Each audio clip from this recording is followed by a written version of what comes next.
But I must confess, this place ain't blessed. This place is a mess. Disgusting. But no, you don't deserve no guest. No.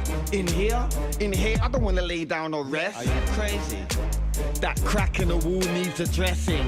The state of the floor is just depressing, man. This table's older than the pyramid. It's older? At least it's younger than the mirror is.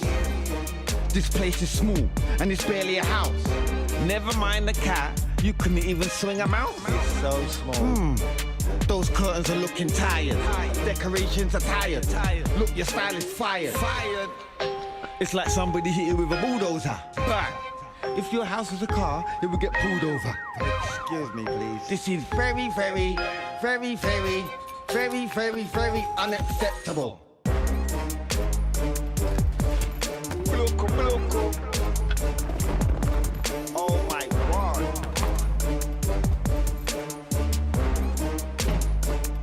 Silence the critics.